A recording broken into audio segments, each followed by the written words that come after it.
श्री सच्चिदानंद सतगुरु साईनाथ महाराज की जय। साईं भक्ता अनुभव में आज हम बाला कृष्ण गोविंद उपासनी शास्त्री जी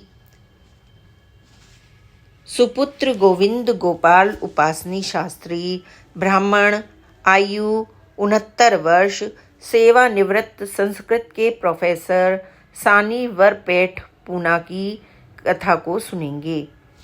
जब पूना में प्लेग रोग फैला हुआ था तब मेरे कॉलेज में कई महीनों तक अवकाश घोषित कर दिया गया था। तब मैं अपनी माताजी व पत्नी के साथ तीर्थ यात्रा के लिए हरिद्वार निकल पड़ा। हरिद्वार और ऋषिकेश से होते हुए जब मैं तपोवन पहुंचा तो वहां मेरी भेंट एक साधु से हुई जो मुझे लगातार घूर रहा था। मैंने झुककर उन्हें प्रणाम किया, लेकिन वे मेरी ओर घूरते हुए बोले, क्या तुम सताना से नहीं हो? मैंने हाँ में उत्तर दिया, क्योंकि सताना ही मेरा पैतृक गांव है। फिर मैंने उनके विषय में जानकारी लेने की कोशिश की। वे बोले, कल शाम के समय इसी स्थान पर आना, तब मैं तुम्हें अपने विषय में बताऊंगा। मैंने वापस जाकर सारी बात अपनी माताजी को बताई। उन्होंने सोचा कि शायद वे साधु हमारे कुल मठ के संस्थापक श्री उद्धव मुलेहार मयूरपुरा होंगे। अगले दिन उन साधु के दर्शन की इच्छा से निश्चित समय व निर्धारित स्थान पर मैं और माताजी पहुंच गए। 15 मिनट इंतजार कर वे इधर उधर ढूंढने पर भी वे साधु हमें कहीं नजर नहीं आए। मेरी माताजी ने सोचा कि यहाँ वहाँ भटकने वाले हमें सन्यासी को ढूंढ पाना असंभव कार्य है, इसलिए वे वापस चली गईं। उनके जाते ही वे संत मेरे समक्ष प्रकट हो गए और गंभीर भाव से बोले, फिर से ऐसा व्यवहार मत करना। मैं, कैसा व्यवहार? सन्यासी, जिन्हें आज्ञा प्राप्त हो केवल उन्हें ही आना चाहिए। 2 व्यक्ति शारीरिक व अन्य विशिष्ट लक्षणों से चाहे एक समान क्यों न हो, फिर भी उनमें कुछ अंतर अवश्य ही होता है। दोनों पूर्णतः एक जैसे बिल्कुल नहीं हो सकते, इसलिए जिसे आज्ञा प्राप्त हुई हो केवल उसे ही आना चाहिए। मैंने इस आज्ञा का पालन करना स्वीकार कर लिया। जब मैंने उनके विषय में जानकारी प्राप्त करनी चाहिए तो उन्होंने मुझे बताया कि मेरे पास अन्य भगवानों की प्रतिमाओं के अलावा एक शालिग्राम भी है, जिनकी मैं घर में पूजा किया करता हूँ। उन्होंने शालिग्राम की बनावट का पूर्ण विवरण भी दिया। मैंने स्वीकार किया कि मेरे पास वह शालिग्राम है। उन्होंने आगे बताया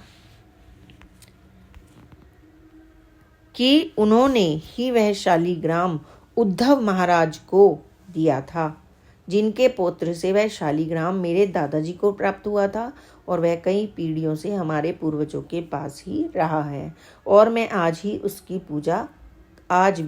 पूजा कर रहा हूँ। अभी भी उनकी पहचान स्पष्ट नहीं हो पाई थी। इस बार वे हिंदुस्तानी भाषा में बोले, इससे पहले वे मराठी भाषा में बोल रहे थे। उन्होंने मेरा ध्यान अपनी ओर केंद्रित करते हुए अपना हाथ हिलाया और बोले, अरे वहां पर एक पेड़ था, 2 व्यक्ति उस पेड़ पर चढ़े, एक नीचे आ गया, दूसरा ऊपर चला गया। अंत में तुम जान जाओगे, कहकर वे संत अदृश्य हो गए। वे दिखने में 50-60 वर्ष के, स्वस्थ, भारी भरकम व हष्ट पुष्ट व्यक्ति थे। उन्होंने केवल कफनी धारण की हुई थी। कई वर्षों के बाद 31/12/1911 को क्रिसमस की छुट्टियों का सदुपयोग कर मैं धुलिया से दक्षिण की ओर यात्रा कर अपने छोटे भाई काशीनाथ यानी उपासनी बाबा का पता लगाना चाहता था। प्राणायाम करते समय वह किसी अजीब प्रकार के रोग से ग्रस्त हो गए थे। वह लेट पाने में भी असमर्थ थे, क्योंकि वैसा करने पर उनके श्वास लेने की प्रक्रिया रुक जाती थी। वह सो नहीं पाता था। उसकी पाचन शक्ति बहुत कमजोर हो गई थी, इसलिए वह घर छोड़कर चला गया था। हमें उसका कोई अता पता नहीं था। जब मैं रेलगाड़ी द्वारा मनमाड़ से दक्षिण की ओर यात्रा कर रहा था तब गाड़ी कुछ मिनट के लिए कोपरगांव स्टेशन पर रुकी। वहाँ के स्थानीय मामलतदार श्री भट्ट, जो मेरे मित्र थे, वहाँ स्टेशन पर मिल गए। उन्होंने मुझे गाड़ी से नीचे उतार लिया। उस दिन की शाम हम दोनों सुखपूर्वक इकट्ठे गुजार सके। उन्होंने मुझे बताया कि वहाँ से 6 मील की दूरी पर साईं बाबा नाम के एक महान संत शिरडी में निवास करते हैं, जिनके दर्शन के लिए अवश्य ही जाना चाहिए। उन्होंने शिरडी जाने के लिए मुझे अपना तांगा भी दे दिया। मैंने मस्जिद में पहुंचकर देखा कि साईं बाबा धूनी के समक्ष विराजमान थे। वे अग्नि के समीप थे और कभी कभी गोल गोल घूम रहे थे। उन्होंने मुझे देखा और अंदर आने का निमंत्रण दिया। मैंने उनके पास जाकर उन्हें साष्टांग प्रणाम भी किया। मेरी ओर देखते हुए उन्होंने मुझे खंडोबा मंदिर जाने की आज्ञा दी। मुझे लगा कि वे मुझे उस देवता की प्रतिमा के दर्शन की सलाह दे रहे हैं, लेकिन मैंने कहा कि सभी ईश्वर तो आप में समाये हुए हैं, इसलिए मैं आपके दर्शन करके ही संतुष्ट हूँ। बाबा दोबारा बोले, खंडोबा जाओ। मुझे लगा कि बाबा नहीं चाहते कि मैं वहाँ मस्जिद में रहूं। वे मुझे बाहर निकालना चाहते थे, इसलिए मैं मस्जिद के समीप एक घर में चला गया। बाबा की आज्ञा के विषय में जब मैंने वहाँ उपस्थित लोगों से बातचीत की तो उन्होंने बताया कि खंडोबा में कोई उपासनी शास्त्री रहते हैं। खंडोबा मंदिर जाने पर मुझे मेरा भाई वहाँ पर मिल गया। उसने मुझे बताया कि बाबा की आज्ञा से ही वह खंडोबा मंदिर में ठहरा हुआ है और उसने साईं बाबा को अधिक बार नहीं देखा है। तब मैंने दादा केलकर को उसके भोजन आदि के खर्च के लिए 4 रुपए दिए और वापस मस्जिद आ गया। उस समय मैं शिरडी में 1 या 2 दिन ही रुका। पहले दिन बाबा सभी से दक्षिणा मांग रहे थे। कुछ भक्तों ने दक्षिणा दी भी।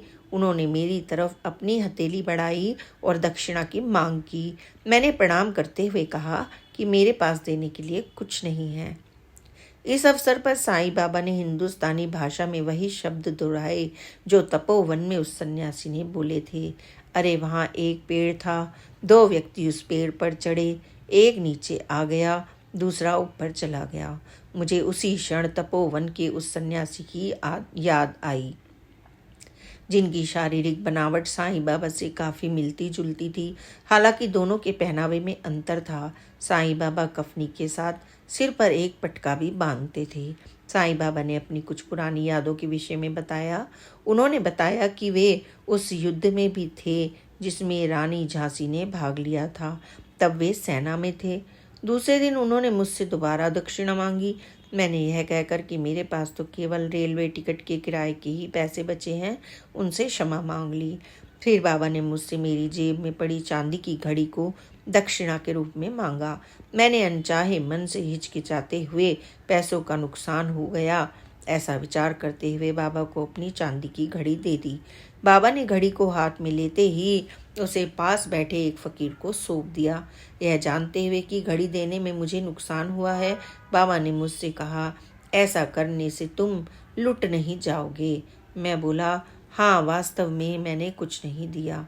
फिर मैं कोपरगांव होता हुआ वापस पुणे आ गया। वहाँ मैं अपने मित्र श्री नातू के घर गया। वहाँ मैंने शिरडी में घड़ी वाली घटना का जिक्र किया और पता किया कि वैसी घड़ी लगभग कितने मूल्य में प्राप्त की जा सकती है। तभी मेरे मित्र के भाई ने मुझे अपनी 60 रुपये की कीमत की सोने की घड़ी उपहार रूप में भिजवाई और उसे ग्रहण करने की प्रार्थना की। उसके ऐसा कहने पर मैंने वह सोने की घड़ी अपने पास रख ली। इसलिए साईं बाबा को घड़ी देने से मुझे नुकसान नहीं बल्कि फ़ायदा ही हुआ। मैं शिरडी केवल 1-2 बार ही गया। मैंने बाबा पर संस्कृत कविता की रचना की। श्री सच्चिदानंद सतगुरु साईनाथ महाराज की जय। Please like, subscribe and share this channel. Om Sai Ram, जय साई राम, ओम साई राम।